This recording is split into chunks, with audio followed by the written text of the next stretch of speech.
Hey hi everyone, welcome back to my channel learning outcome. And आज का जो हमारा टॉपिक है दैट इज यूनिट 1 का बी पार्ट। तो यूनिट 1 हमारा pedagogy of English BEd semester 1 का है, that is about introduction and उसका ई पार्ट अपलोड हो चुका है। And today we are going to do and learn about the topic that is objectives, principles जो कि लिंग्विस्टिक होंगे एंड जनरल होंगे, maxims of teaching English, conditions of teaching, learning English in Indian schools and suggestions for improvement। तो ये चीज़ें हम पढ़ेंगे आज के टाइम पे। एंड स्टार्ट करते हैं जनरल एम्स। तो एम्स का मतलब क्या है? एम्स का मतलब होता है कि जब हम कोई सब्जेक्ट पढ़ाने वाले हैं उसका कोई ना कोई मोटिव तो होगा, राइट? तो एम्स का मतलब यही है। ऑब्जेक्टिव्स, एम्स की एक ही बात है। इसका मतलब ये है कि अगर हम कोई सब्जेक्ट पढ़ाने वाले हैं बच्चों को, बी इट इंग्लिश लैंग्वेज, हम English language pedagogy of English पढ़ रहे हैं तो इंग्लिश की ही मेनली मैं बात करने वाली हूँ यहाँ पे। अच्छा, why you will study from me. अच्छा, मैंने भी बीएड में पैडागॉजी ऑफ इंग्लिश ली थी and currently I am an English teacher, तो you can trust me obviously. So objectives क्या होने चाहिए, एम्स क्या होने चाहिए बच्चों को इंग्लिश पढ़ाने के? तो ये हम उन चीज़ों की बात कर रहे हैं। जनरल एम्स हमारे होते हैं। तो जनरल एम्स को हमने ना दो कैटेगरीज में हमने डिवाइड कर दिया है। दो कैटेगरीज मतलब मैं आपको बताती हूँ कैसे दो कैटेगरीज। सबसे पहले आएगा हमारा रिसेप्शन एंड दूसरा आएगा हमारा एक्सप्रेशन। रिसेप्शन का मतलब ये है कि बच्चा कैसे अंडरस्टैंड करेगा वो लैंग्वेज को, ठीक है। अच्छा, रिसेप्शन में भी हमारी दो कैटेगरी आ जाती है, लिसनिंग एंड अंडरस्टैंडिंग एंड दूसरा आ जाता है रीडिंग एंड अंडरस्टैंडिंग। एक होता है लिसनिंग एंड अंडरस्टैंडिंग, एक आता है रीडिंग एंड अंडरस्टैंडिंग। रिसेप्टिव मतलब जो हम इनपुट कर रहे हैं बच्चों में, इनपुट, ठीक है। आउटपुट तो बच्चों का रिटर्न और स्पीकिंग में आएगा ना। इनपुट जो हम बच्चों में कर रहे हैं that is listening and reading, कि वो कैसे सुन रहे हैं और वो कैसे रीड करेंगे। तो that is general aims, reception में आ जाते हैं, ठीक है। And then is expression. अब रिसेप्शन से ही हम शुरुआत करते हैं कि जब भी एक लैंग्वेज, स्पेशली लैंग्वेज सब्जेक्ट है हमारा, तो बच्चों की लैंग्वेज की जो लर्निंग होती है ना वो तभी शुरू हो जाती है जब बच्चे के कान में पहला एक शब्द सुनाई देता है उसको। तो it start from the birth. जब बच्चा in the टूम of the वोम of the mother होता है तो तभी से ही वो स्टार्ट हो जाता है, जब उसे सुनाई देना शुरू हो जाता है। फिर वो अपनी कैसे शो करता है, स्पीकिंग से धीरे धीरे वो बोलना शुरू करता है, लेकिन सबसे पहले तो वो सुनेगा, ठीक है। तो इसके बाद हमारी लिसनिंग के तो हमें पता चल गया क्या है। फिर वो जैसे जैसे सुनता है उसे रिस्पॉन्ड करता है आवाज़ों को, वर्ड्स को, ठीक है। फिर वो धीरे धीरे रीडिंग उसे पता चलती है जब वो बड़ा होता है बच्चा, कि reading is also a good means of receiving language. Listening तो होता ही होता है, कई लोग सुन के सीख जाते हैं, कहते हैं ना कोई लोग सुन के सीख जाते हैं, तो that is reception. Reading is also very good means of receiving language. So it is good means of acquiring knowledge through reading and listening. फिर आता है एक्सप्रेशन। एक्सप्रेशन मतलब जो बच्चे ने सुन लिया, रीड कर लिया, अब वो उसका एक्सप्रेशन कैसा है, उसका एक्सप्रेशन में आ जाएगा to think of ideas and thoughts, to clothe them in new symbols, ठीक है। एक तो आ जाता है स्पीकिंग, ठीक है। इसमें आ जाता है फिर आपका रीडिंग भी आ जाता है, क्योंकि बच्चा जैसे जैसे सीखता है वैसे वैसे वो रीड करेगा। राइटिंग भी आ जाता है, हमें पता है बच्चा जैसा बोलेगा, पहले तो वो सुनेगा तभी वो धीरे धीरे बोलना शुरू करेगा। धीरे धीरे रीडिंग उसकी इंटरेस्ट चेंज होते जाएंगे। ज़रूरी नहीं बच्चा स्टोरी बुक्स ही रीड करेगा, अब उसके इंटरेस्ट चेंज हो जाएंगे। Then is writing. राइटिंग हमें पता है कि जैसा बच्चा लिखता है उससे पता चल जाता है कि उसका वे ऑफ थिंकिंग क्या है। तो तभी बच्चों से कहते हैं कि जितना हो सके लिखो। लिखेंगे बच्चे याद करेंगे जल्दी, लिखेंगे बच्चा अच्छे उनका एक्सप्रेशन होता जाएगा। तो written expression is very important in examination, for examination point of view. तो ये नहीं कि बच्चे को सुनाते जाओ, बोलते जाओ, रीड करवाते जाओ और उनका रिटन एक्सप्रेशन बहुत वीक है, नहीं। Written expression is very important in Indian school, because हमारा मेजरली एग्जाम्स ही रिटन होता है। तो expression is also very important. Then आपका आता है अर्ली स्टेज। फर्स्ट 3 years हमारे अर्ली स्टेज में आते हैं। इसमें बच्चा क्या सीखता है, अंडरस्टैंड करता है स्पोकन इंग्लिश को। इसमें बच्चा पहले तो यही सीखता है कि ये लोग बोल क्या रहे हैं, मुझे इनको सुनना है। तो बच्चा पहले अंडरस्टैंड करता है कि ये बोल क्या रहे हैं। देन वो धीरे धीरे बोलने की शुरुआत करता है, साउंड्स क्रिएट करता है, साउंड बोलता है, साउंड उनके उसके मुंह से अटर होती है sound.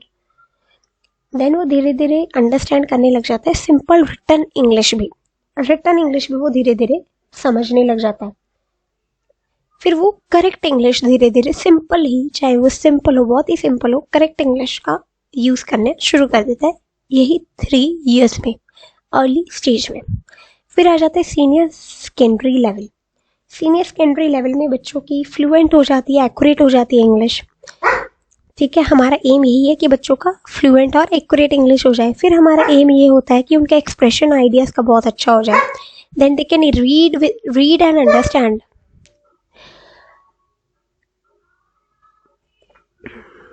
Then we have fluency and understanding of English. Vocabulary senior secondary level पे बहुत अच्छी हो जाती है बच्चों की, एंड उनको एक और एम से लैंग्वेज पढ़ाई जाती है, that is that they can translate. अगर बच्चे को हिंदी में टेक्स्ट प्रोवाइडेड है तो क्या वो ट्रांसलेट कर सकता है हिंदी को इंग्लिश में या इंग्लिश को हिंदी में? तो लैंग्वेज जितनी स्ट्रांग होगी उनकी ट्रांसलेशन पावर उतनी स्ट्रांग होती जाएगी। Then is instructional objectives. Instructional objective या एम हमारे लैंग्वेज टीचिंग के यही होते हैं कि वो नॉलेज को एक्वायर करे। अगर बच्चे को इंग्लिश आती है तो वो कितने सारे सब्जेक्ट्स पढ़ सकता है, साइंस पढ़ सकता है, लॉ पढ़ सकता है, maths, other language, other subjects की बुक्स वो पढ़ सकता है आराम से, अगर उसको लैंग्वेज आती है। डेवलपिंग अंडरस्टैंडिंग, अगर उसको इंग्लिश आती है तो वो कितनी फिलोसफिकल नॉवल भी पढ़ सकता है, फिलोसफिकल कोई बुक पढ़ सकता है एंड उसे समझ आ सकती है। Then is 4 basic skill. अच्छा, लैंग्वेज सिखाने के 4 बेसिक स्किल्स हमें डेवलप करवाने होते हैं। दैट इज लिसनिंग, कि बच्चा अच्छे से सुने, ध्यान से सुने, उसकी लिसनिंग पावर इन्हांस हो। देन इज स्पीकिंग, बच्चा लैंग्वेज में अच्छी तरह फ्लुएंटली बोल पाए। देन इज रीडिंग, वो लैंग्वेज की बुक्स पढ़ पाए, वो लैंग्वेज में रीड कर पाए कोई भी text available, and written expression उसका बहुत स्ट्रांग हो। देन इज इंटरेस्ट, बच्चे का इंटरेस्ट डेवलप करवाना वो लैंग्वेज में, ये हमारा एम होता है, बहुत ही important, to develop interest in the language. Learning objectives, learning objective हमारा ये होता है कि बच्चे ने अगर लैंग्वेज सब्जेक्ट पढ़ रहा है वो, तो उसमें उसके एरर्स बहुत कम होने चाहिए।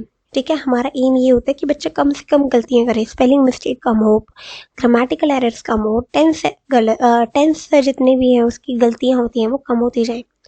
देन इज रिकॉग्नाइज साउंड्स, अगर उसको कोई साउंड सुन रही है, फॉर एग्जाम्पल, अच्छा फोनिक्स, फोनिक्स का मतलब ये होता है फोनेटिक्स। फोनेटिक्स या फोनिक्स की जब बात करते हैं तो बच्चों को, छोटे बच्चों को ABCD हम ए, बै, स, कैट, क, ठीक है, ऐसे ऐसे सिखाते हैं। तो जब बच्चों को साउंड्स रिकॉग्नाइज आनी चाहिए, ये एक लर्निंग ऑब्जेक्टिव होता है। ठीक है, अच्छा, बच्चे अच्छे से वो वर्ड को प्रोनाउंस कर पाए, spell words correctly and so on, तो ये हमारे ऑब्जेक्टिव्स होते हैं, लर्निंग ऑब्जेक्टिव्स जैसे हम कहते हैं, ये हमारे लर्निंग ऑब्जेक्टिव्स होते हैं।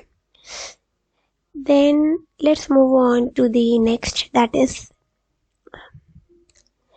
Principles of teaching English. Principle of teaching English क्या होते हैं हमारे? सबसे पहले प्रिंसिपल होता है प्रायोरिटी टू साउंड्स। बच्चा साउंड्स को सीखेगा तभी वो आगे सीखेगा, तो प्रायोरिटी देना है साउंड्स को। बेसिक सेंटेंस पैटर्न, बच्चे को बेसिक सेंटेंस पैटर्न आना चाहिए। लॉन्ग पैटर्न्स एज हैबिट, बच्चा लैंग्वेज पैटर्न्स को एज हैबिट सीख सके। लैंग्वेज के जो पैटर्न होते हैं, लाइक एक सेंटेंस पैटर्न होता है लैंग्वेज के पैटर्न, लाइक ABCDEFGH, ये एक सीरीज में आना चाहिए। तो ये डिफरेंट डिफरेंट पैटर्न्स होते हैं, ये आप गूगल कर सकते हैं, आपको पता चल जाएगा। Then is controlled vocabulary. Controlled vocabulary का मतलब ये है कि बच्चा स्लैंग वर्ड ना सीखे, बच्चा अब्यूजिव वर्ड ना सीखे वो लैंग्वेज के, बल्कि अच्छे वर्ड सीखे, like honesty, truthfulness, humbleness, gratefulness, ये चीज़ें बहुत अच्छी अच्छी वोकैबुलरी होती है। तो बच्चे की कंट्रोल्ड वोकैबुलरी लेके आना। इमिटेशन, बच्चा अपने टीचर्स को कॉपी करता है, अपने पेरेंट्स को कॉपी करता है, तो वो कॉपी अच्छी चीज़ों को करे, ठीक है। तो इमिटेशंस के साथ बच्चे सीखते हैं। Selection and grading, selection and grading का मतलब ये होता है कि अगर हम बच्चे को पढ़ा रहे हैं एंड कि जो भी हम बच्चे को अगर हम पढ़ा रहे हैं तो बच्चे का जो भी कंटेंट है वो क्या डेली लाइफ में वो यूज़ कर पाएगा, क्या उसकी रेंज अच्छी होगी, क्या वो वाइडर सब्जेक्ट्स या उसके लाइफ एरियाज को कवर कर रहा है। अगर हम बच्चे को ऐसी चीज़, क्या वो अवेलेबल है वो चीज़, क्या वो उसको टेक्स्ट या वो नॉलेज अवेलेबल रहेगी। अगर हम बच्चे को कोई ऐसी चीज़ सिखा रहे हैं जिसका रियल लाइफ में उसका कोई यूज़ ही नहीं है, तो that is wrong selection of content. And grading का मतलब ये होता है, अच्छा सिलेक्शन में ये भी आता है कि क्या बच्चा उसे सीख पाएगा, क्या सारे बच्चे जनरल एवरेज बच्चे भी उसको सीख पाएंगे उसको क्या। एंड दूसरी चीज़ ये होती है कि क्या टीचर उसे पढ़ा सकते हैं, तो टीचेबिलिटी, लर्नेबिलिटी, फ्रिक्वेंसी, रेंज, कवरेज, तो ये सारी चीज़ें सिलेक्शन में देखी जाती है। ग्रेडिंग का मतलब ये होता है कि उनको ग्रुपिंग करना, जैसे साउंड है तो उनको फोनेटिक ग्रुपिंग करेंगे। अगर कोई ग्रुपिंग है लाइक स्कूल है, टीचर है, हेडमास्टर है, तो ये सारी ग्रुपिंग अलग से होगी। ग्रामेटिकल ग्रुपिंग होना, जैसे कि in the corner, in the class, in the garden, his book, तो ये होगी फ्रेज ग्रुपिंग, ठीक है। पैटर्न ग्रुपिंग जिसे हम कहते हैं माई बुक, हिज बुक, ठीक है। तो ये ग्रामेटिकल ग्रुपिंग हम इसे कहते हैं। सिमेंटिक ग्रुपिंग का मतलब ये होता है, सिमेंटिक ग्रुपिंग का मतलब होता है जैसे स्कूल, कॉलेज, यूनिवर्सिटी, ये होगी एजुकेशनल के लिए। Bicycle, rickshaw, car, tonga, train, aeroplane, ये ट्रांसपोर्टेशन के हो गए, ठीक है। मतलब ग्रुपिंग अलग अलग वर्ड्स के लिए, अलग अलग कैटेगरी के लिए अलग अलग वर्ड्स हमारी इंग्लिश में है।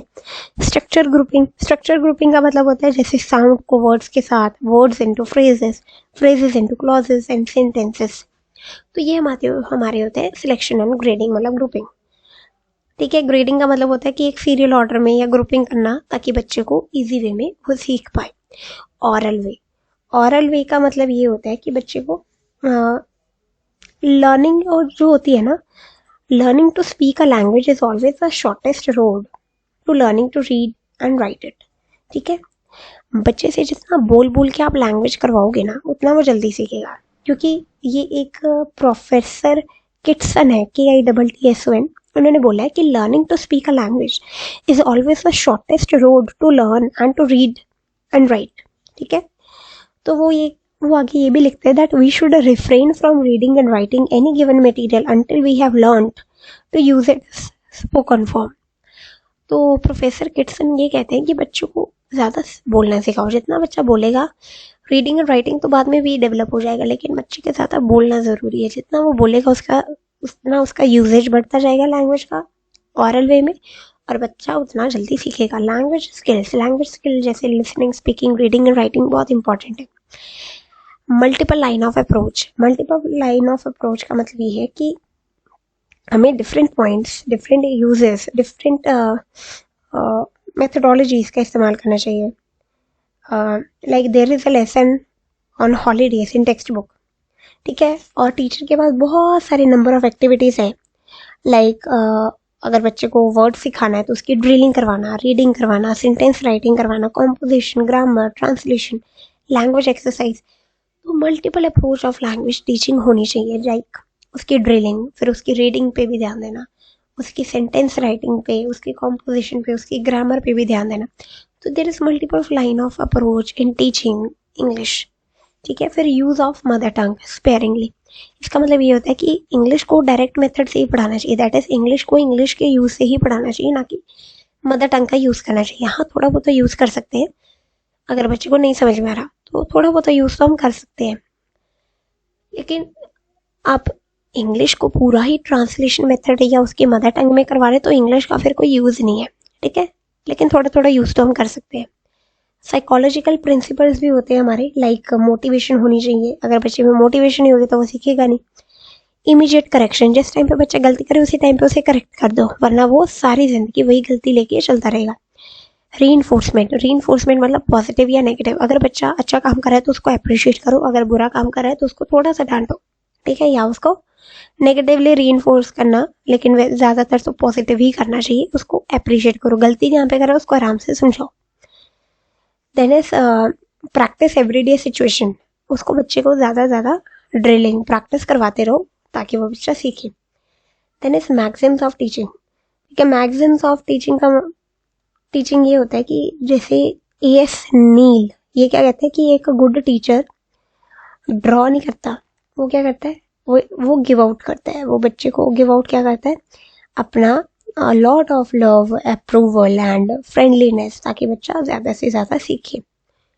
और मैक्सिमम ऑफ टीचिंग बहुत इंपॉर्टेंट होते हैं बिकॉज ये हमें सिखाता है कि बच्चे को पढ़ाना कैसे है। तो सबसे पहले हमें पता है कि बच्चे को कैसे पढ़ाना है। बच्चे को पढ़ाना कैसे, known to unknown. Known to unknown का मतलब होता है कि बच्चे को पहले तो वो चीज़ पढ़ाओ जो उसे आती है, फिर उसे अननोन की तरफ लेके चलो जो उसे नहीं आती। फॉर एग्जाम्पल, अगर मैं बच्चे को पढ़ाऊँ लुधियाना, एप्पल एंड फोन, ये तो उसे पता है, लेकिन ये चीज़ों को हम क्या कहते हैं, noun, name of person, place, animal और थिंग। तो नोन टू अननोन की तरफ लेके जाओ। इजी टू डिफिकल्ट, पहले बच्चे को इजी चीज़ करवाओ फिर उसको डिफिकल्ट करवाओ ताकि बच्चा इजीली सीख पाए। सिंपल टू कॉम्प्लेक्स, पहले उसको सिंपल चीज़ करवाओ फिर उसे कॉम्प्लेक्स चीज़ करवाओ। कंक्रीट टू अब्स्ट्रैक्ट, कोई कंक्रीट चीज़ है उसको अब्स्ट्रैक्ट चीज़ की तरफ लेके चलो। जैसे पेन है, इसे तो हम पेन बोलते हैं और हम इसे देख सकते हैं, लेकिन व्हाट इज ट्रूथ, ट्रूथ तो दिखाई नहीं देता ना, हम उसे टच कर सकते, तो ये होगी अब्स्ट्रैक्ट चीज़। तो बच्चे को पहले कंक्रीट चीज़ की तरफ लेके चलो फिर अब्स्ट्रैक्ट टॉपिक की तरफ लेके चलो। पर्टिकुलर टू जनरल, जैसे ये पेन है और अगर बहुत सारे पेन होंगे तो उनको हम पेन्स बोलेंगे। ठीक है, पेन को हम एक पेन बोलेंगे और बहुत सारे होंगे तो पेन्स बोलेंगे। ठीक है, वैसे ही ये जनरल रूल लगता है एस बहुत सारी चीज़ों के साथ। जब हम उन्हें प्लूरल सिंगुलर टू प्लूरल करते हैं तो दैट इज एडिंग एस और ई एस और ई एन, तो बहुत सारी जगह पे ये होता है। तो singular to plural, particular to general लेके आना बच्चे को। ठीक है, analysis to synthesis. Analysis to synthesis का मतलब होता है कि बच्चा पहले तो चीज़ को एनालाइज कर रहा है। ठीक है, देन उसे हम समझा रहे हैं कि लाइक बच्चे को नॉलेज जो होती है बच्चे की इनकम्प्लीट होती है और इनडेफिनेट होती है, तो टीचर उसे कंप्लीट एंड डेफिनेट एनालिसिस उसे करवा के देता है। तो टीचर स्टार्ट करता है एनालिसिस से ताकि जो टॉपिक कम्प्लेक्स लग रहा है उसे वो कंस्ट्रक्टेड और शॉर्ट हम चीज़ों में से डिवाइड कर पाए। फिर सिंथेसिस, दैट इज जो चीज़ें उसने छोटे छोटे पार्ट में सीखी हैं उसका उसे जोड़ देना, that is teaching parts of speech. For example, अगर हम बच्चे को पार्ट्स ऑफ स्पीच करवाना चाहते हैं तो पहले एक एक पार्ट करवाएंगे। ठीक है, जैसे नाउन हो गया, प्रोनाउन हो गया, फिर हम इन्हें बोलेंगे कि ये सारी चीज़ें जो हमने पढ़ी हैं, जितने भी 8 टॉपिक्स हमने पढ़े, 9 पढ़े, ये सारे पार्ट्स ऑफ स्पीच होते हैं। तो एनालिसिस टू सिंथेसिस, पहले छोटा छोटा पढ़ना फिर उसको कंबाइन कर देना। Whole to parts, whole to parts मतलब अगर बच्चे को हम जैसे साइंस का एग्जाम्पल ले लेती हूँ, एक स्टेम है, एक प्लांट है। ठीक है, प्लांट पहले दिखा दिया, फिर उसको बच्चे को पार्ट्स की तरफ लेके जाना कि इसे लीफ बोलते हैं, इसको रूट, इसको फ्लावर, इसको स्टेम बोलते हैं। तो that is whole to parts. Empirical to rational, empirical to rational का मतलब होता है कि पहले तो ऑब्जर्वेशन से करवाना।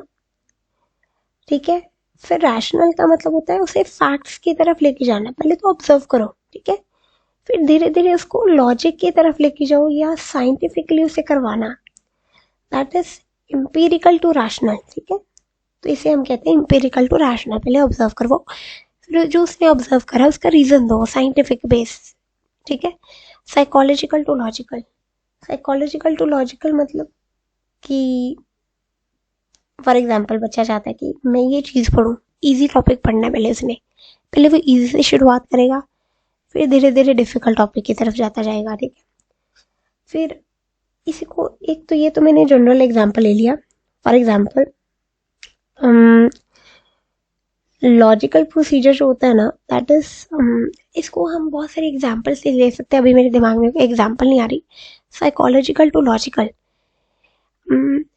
इसको हम कह सकते हैं कि जैसे माइंड में उसकी कोई चीज़ है। अब लॉजिक उसका क्या है, फॉर एग्जाम्पल अगर बच्चा कहे कि ये फ़ैन चल रहा है तो इसको हम क्या बोलते हैं, फ़ैन बोलते हैं। लेकिन हम इसको फ़ैन क्यों बोलते हैं, अगर उसका लॉजिक तो नहीं है, क्योंकि लैंग्वेज इज़ आर्बिट्ररी।